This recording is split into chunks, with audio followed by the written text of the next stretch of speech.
Alam nyo ba guys, tong eskwelahan na to ay 152 years na sa ngayon. Parang ospital Tapos may mga nurse gara. Hi guys, samahan niyo po pala kami sa simpleng buhay namin sa Japan. This is Airi, and this is Akira, and this is Mami Nita, and this is me, mga Kulis Vlog. Let's go!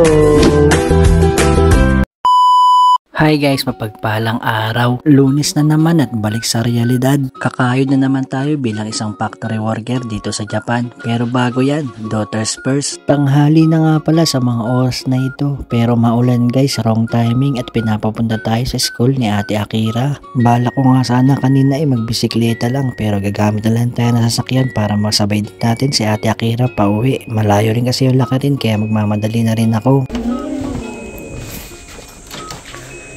So yun guys, may baon nga pala tayong tsinelas, no? Kasi kapag diba, yung sinabi ko sa inyo, magbabaon kayo ng tsinelas para pagpasok nyo sa school nila ay hubarin natin tong suot natin kasi marumi.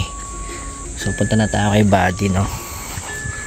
Maambon-ambon magbabike dapat ako guys, kaso uulan kaya magsasakyan na lang ako. Sakaling makita ko pa si Ate Akira, iisabay na natin pa uwi.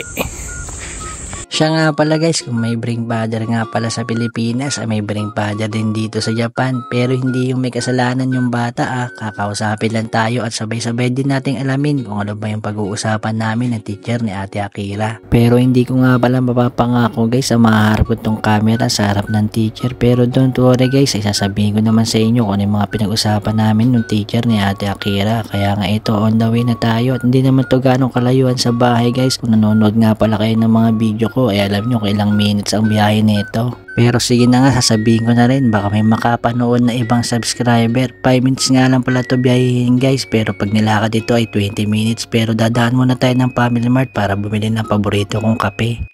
Dumaan lang tayo saglit ng Family Mart guys, no? At bumili lang tayo ng paboritong kape.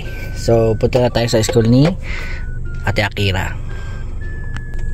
So medyo malapit na tayo guys at kakaliwa tayo dito. Pag giniretso nyo doon ko sila hinahatid, pero ngayon kakaliwa tayo. Siya nga pala guys, dito sa Japan kung mapapansin nyo, hindi naman malawak yung mga kalsada, sakto lang para sa sasakyan.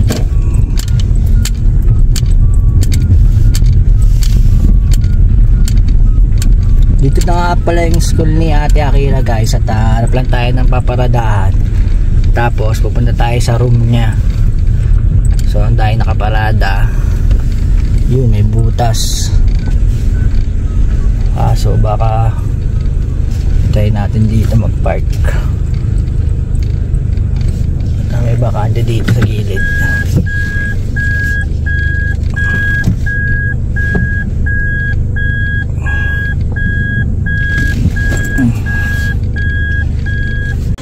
Baka lumabas na si Akira guys. Sabay ko sana pa uwi. 1:45 pa yung schedule natin sa teacher niya para kausapin ako at ngayon pa lang ay 1:20. So waiting tayo kay Ate Akira para sabihin natin maghintay na lang sa sasakyan. Kausapin mo yung kaklase mo, makipag-kausap ka. Dumating na nga pala si Akira guys, 1:20 lumabas sila. So akit tayo ng 45, pasama tayo kay Ate Akira, no? Sama mo ako dun. 1:45 ko kakausapin. O di 1:40 ako papanik. Kasi mga klase mo, ayan ayan lang ang klase mo, uwi na. Lahat, nakababa na lahat. Ano ba yung mendang na ano? Patungkol saan yun, yung mendang? Sasabihin ng teacher kung ano yung mga ginagawa namin. Yung mga ginagawa mo sa school, kung magaling ka ba mag-aral, ganun. O ano yan? Anong meron dyan? Dyan dinideliver yung mga pagkain nyo. May sama mo sa taas Doon si Haro lalabas, doon sa kabila. Baka kakausapin din sila sila Tito Mark mo ngayon. Kaklase mo yan? So dahil sa maaga pa nga guys at nilagay muna ni Ate Akira yung bag niya doon sa sasakyan kasi nabibigatan siya. Ayun.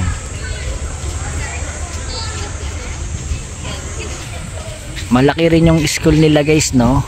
Alam nyo ba guys, tong eskwelahan na to ay 152 years na sa ngayon.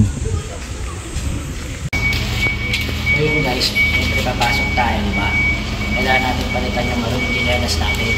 Di naman kita pa eh. Bakit dyan? Ano ba? May lagay. Dito yung ano namin. Siya lang mag-ilagay ito. Hindi ko naman papasok yung ginelas ko eh. Ito ko lang ilalagay ito guys. Yan, kaya may bawang din tayo. Talagyan. Tara. Parang ospital ah. Tapos may mga nurse. Gara. Gara school mo. Natakot eh, no? Tanda na rin kasi, no? 152 years eh. Sa ngayon eh.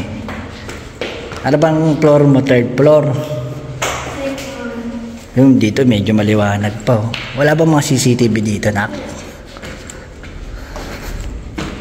Dito ba tayo? Hindi tayo dito, nak? Dito ba tayo? Yun, no? Hindi naman kayo mahirapan guys, no? Kasi may mga nakasulat naman kung ano. Ano to, nak? Nakasulat na to? Sang. Tapos Rokonense. Ano ka ba? Anong section mo? Niku Sangkumi. Roko 3. Ba't iba walang tao, walang usap? Uy, room mo ba yan? Kaya nung room to? Section? Wala. Magpapaalam ka na dito. Last year mo na ngayon. So may kinakausap pa yung teacher niya ni Ate Akira. Nauna sa akin yon 1:30 yun, ako 1:45. So susunod tayo doon 1:35 na. Waiting tayo. Bring father. Ay, grade 6 pala, grade 6.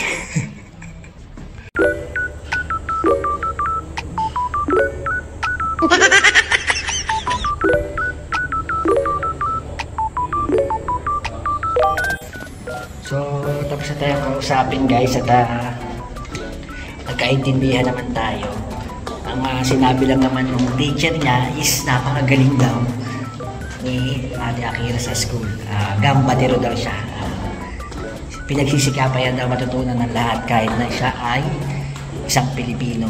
At magaling daw sa lahat, sa takbuhan, sa mga lesson, sa mga kanji, o katakana, hiragana. Na isusulat niya, dekino daw, at gusto daw siya ng mga kaklase niya. Yun ang sabi nung teacher. Tapos pinaalam ko na rin na yung yung pag-uwi mo. Hulo, sa akin ba yan? Ay, ito pala sa akin. Kala ko sa akin eh. Maliit pala yung paanan. Tara na, biya tayo. Kinausap din kaya sila, sila Tito Mark mo? Ayun guys, balik ka naman tayo sa maraming kinelas. Ito pang school na. So, na tayo. Sabi ng teacher mo, ang galing mo mag-Nihongo. Pero sabi ko naman, hindi mo naman ginagamit sa sa mga pinupuntahan natin, gaya ng mga ospital, ganun. Nahihiya ka. Hindi mo ginagamit. Sino ba naglalaro dyan sa court na yan, nak? So yun guys, no, bago matapos yung bago mag Natsuyasumi o yung summer na bakasyon nila, ay kinakausap yung mga magulang tungkol dun sa mga pinagagagawa nila sa school. So yearly yan guys, no, bago mag summer, bago mag Natsuyasumi nila o summer vacation. So kaya wala silang pasok nun guys, sobrang init kasi. Halos isang buwan yung na yan na Yasumi dito sa Japan sa mga bata. So kahit umulan guys, sobrang init, mamaya may pasok na naman tayo. Nakakabitin yung rest day natin kahapon kasi hindi tayo masyadong nakapasyal. Sa Matsuril lang tayo pumunta. Pagpagay mo yung kama na mamaya. So yun guys, at nandito na tayo sa bahay, 2:20 na ng hapon, at may leave muna tayo pagkasundo natin kay Bunsong Irie. Bali, nakaligo na nga pala tayo guys, no, para mamaya is gigising na lang tayo. Kasi nga may pasok tayo ngayon, today it's Monday. So mamaya samahan nyo abangan si Irie doon sa labas. Tumulog na yung alarm natin guys, sundo Irie. So ayun na yung bus ni Bunso guys. Tara, labas tayo.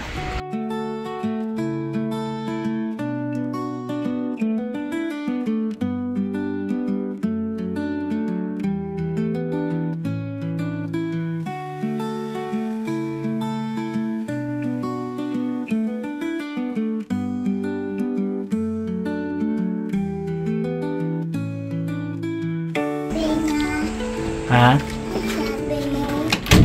Yung ano yung sa school, sa pagkain mo. Wala, yun babayad natin yun. Nagutom ka na? Ay, nilaglag mo to. Ay, bis na ikaw. Gutom ka? Kumain ka sa school? Ano kinain mo? Hindi mo alam. Sinundo ko si ate kasi kinausap ako ng girlfriend niya. Kaya sinundo ko siya kasi malapit na yung bakasyon nyo. Summer Natsu. Summer Natsu Yasumi. Marami ka din Yasumi, pares din ni ate. Yehey! Ba? 1. Ngayon, 4 pasok na lang. Pagkatapos ng 4 pasok, marami na Yasumi. Ganun po, Yasumi. Pasok mo na 4. 4 pa, 4 pa pasok. Tapos Yasumi na ha. Para sa ni ate. Okay? Oo. Kakain muna si Papa. Tapos sleep na. Papasok pa. Natsu, Yasumi. Kakain na nga ako guys para mamaya pagising natin ng 6:30 dahil nakaligo na rin tayo, hilamos toothbrush na lang. Uy, tiyang paa mo tiyang pagkain ni Papa. Itlog, tapos yung binili natin sa trial, yung parang Hokkaido, tapos kalamansi pati sili. Habang nanonood ng vlog ko guys. Ha, ano yan? Kain ka?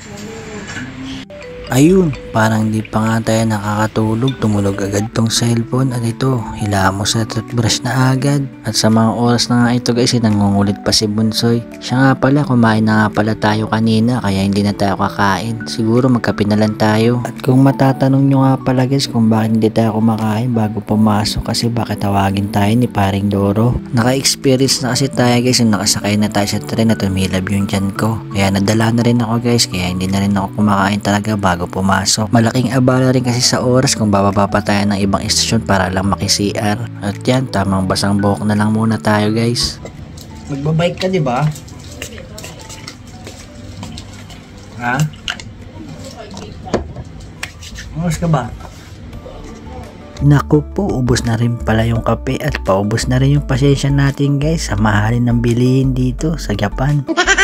Pero no choice guys, kape is life. Kayo ba guys, papayag ba kayong hindi makapagkape sa loob ng isang araw? Paki-like naman tong video na to kung katulad kita. Oo, ikaw yung nanonood ngayon sa video na ito. Subscribe na rin, salamat. Tignan nyo guys oh, maliwanag pa. 6:40 na. So inaantay ko lang si Mami dito sa labas para sabay kami maglalakad papunta sa train station. At may nagpapa-shoutout na naman. Shoutout sa'yo, Ardel Simon Dumangas ng Parañaque City, tsaka si Boo Kyler ng Seattle, Washington. God bless sa inyo, mabuhay mula dito sa Chibaken, Japan. Bye bye na. Bye bye na. Kiss na.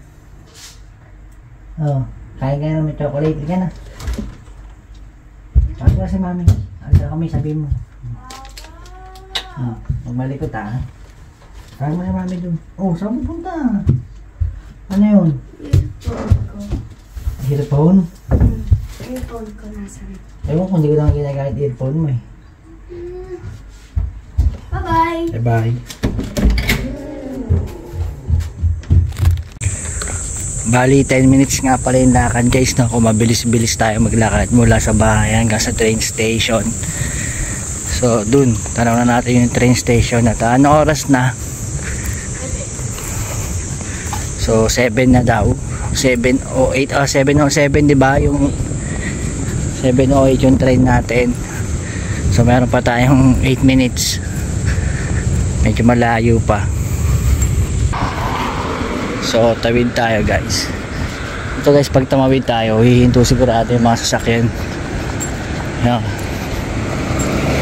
Nagme-minor sila kasi tawiran talaga yun. So, may mga nag-uwian na rin. May mga papasok. So yun guys, 7:06 na at 7:08 sasakyan natin. Kapag na-late kayo sa 7:08, okay mag-ala, may 7:40 naman. Kaso guys, kapag nakasakay tayo ng 7:14, doon naman tayo malilate sa service bus na nagsusundo sa amin papunta dun sa aming pinapasukan. Kaya kailangan kami makasakay ng 7:08 para maabutan namin yung service bus na babiyahe ng 7:30. So ayun na yung sasakyan natin guys, no. So nga pala guys, dyan tayo bababa sa Toyosiki Station. Mula dito sa sinakyan natin sa Nodashi, 5 stasyon ng dadaanan. At ito nga pala yung Pasmo card na nakukuha dito sa bilihan ng ticket. Para nga pala sa karagdagang impormasyon guys, kung gusto nyo kumuha ng Pasmo card ay meron naman bantay dito sa may stasyon. Ayun lang ang tatanungin nyo at i-assist naman nila kayo. Ganito lang umiikot yung buhay namin ni Mami Lita araw-araw. So sila guys dito, kapag nangandidato sila mismo ang nagbibigay nung papel nila. At ayun ang nangandidato guys, ang sipag, no. So si Mami Lita bumili na ng kape. So yun guys, at nandito na nga tayo sa Toyosiki Station. At ayun, nag-aabang na yung van namin papunta dun sa company. So hanggang dito na lang din yung vlog. At si Mami Lita bumili na dun sa Daily Yamasaki ng kape niya. At pasakay na tayo dito. At hindi na tayo nagbibideo ngayon sa company, baka masumbong na naman tayo. Yan ang si Mami Lita. May oras kasi itong sasakyan namin. So guys, at papasok namin ni Mami Lita. See you next vlog at see you next pasyal. Bye. Bye. Bye. Bye.